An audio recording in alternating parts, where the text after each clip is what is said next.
This is a presentation on monologues about what it is that is called a monologue, and I will make some suggestions on how to write one. So here's what it is. It's always part of a play script, and it follows the conventions of a script, which is there's a character name followed by a colon, Manya, colon, we had a visitor today, and so on. One character speaks, so in this only Manya will speak. Zosia is present but has to be silent throughout. There are other characters on stage who don't speak, and in this, that is Zosia. While writing, other characters' presence must be acknowledged.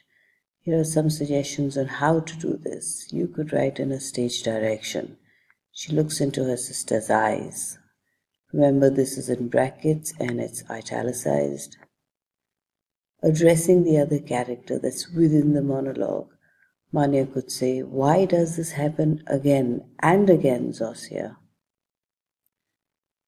Now, these are some direct suggestions on what to write and how to write a monologue. Element 1, your character must have a strong want. Try to tune into the character's emotions. What is the most strongly felt emotion in the scene? Some suggestions. Is the character desperate to share a secret? Is he or she trying to muster up the courage to do something challenging? Does he or she want to change someone else's mind, persuade someone to do or not to do something? Is the character trying to resolve an internal dilemma? Moving on, here's element 2. The monologue must have high stakes. There's no drama without high stakes. And there is something important or significant at stake for your character. Think about what would happen if the character doesn't get what he or she wants. What will be the consequence? And once you work this out, it will help you to create dramatic tension. Remember, without dramatic tension, it might just fall flat. Let's move on to element 3. Try to use a variety of tactics or persuasive moves, depending on what your scene is. A great monologue has a character using a variety of tactics to achieve their want, whatever it is that they want. A character might try to flatter the person they're talking to as a tactic in order to make them more receptive to hearing them out. Now, if flattery doesn't work, or if the straightforward tactic doesn't, they might switch gears and try something else, which could be intimidating. If intimidation isn't working, or it hasn't clinched the deal, what else? What other persuasive techniques?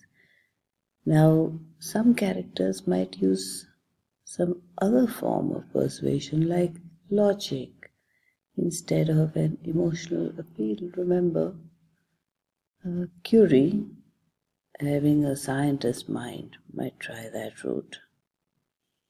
Element 4, use a hook opening. A good journalist, novelist, magazine writer always needs a hook. A killer first line that pulls the reader in and makes them want to read the next line and then the next and the next. This works in the same way as it does for other forms of writing. For example, if the character begins with "Every day, when I pass the house, the windows are open and the white curtains flutter gently. But today," even more impactful might be, "What do you think I saw this morning when I passed his house?" It creates suspense. The reader wonders, what? Element 5. Have the character overcome some internal obstacles. Some of the most interesting monologues feature internal struggles. This is especially useful for a soliloquy. Do you remember how that is different from a monologue? Conquering one's inner demons takes greater courage than defeating a physical enemy. Everyone has more respect for that kind of battle won. Element 6. Balance past and present action. So many monologues get stuck in the past, recounting stories that don't connect with the here and now. A great monologue connects with the present, even when it discusses the past. You can feel the current relationship between the monologuist and the person hearing it. Often we can see the monologuist adjusting what they say based on how their listener is reacting. But remember, the listener is not speaking.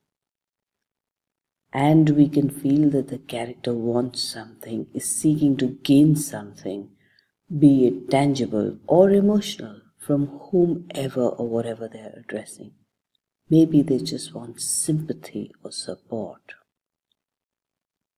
Element 7. Discovery. We don't want to see a character do something they've done a million times in the same way that they've always done it. For example, a door-to-door salesman calling on someone and giving their rehearsed speech is boring. But take that same door-to-door salesman and have them realize during their rehearsed speech that what they really want is to leave sales and sing opera. Or maybe instead of pulling out a vacuum cleaner from a bag, he pulls out a snake. Element 8. Exercise restraint to build dramatic or comedic tension.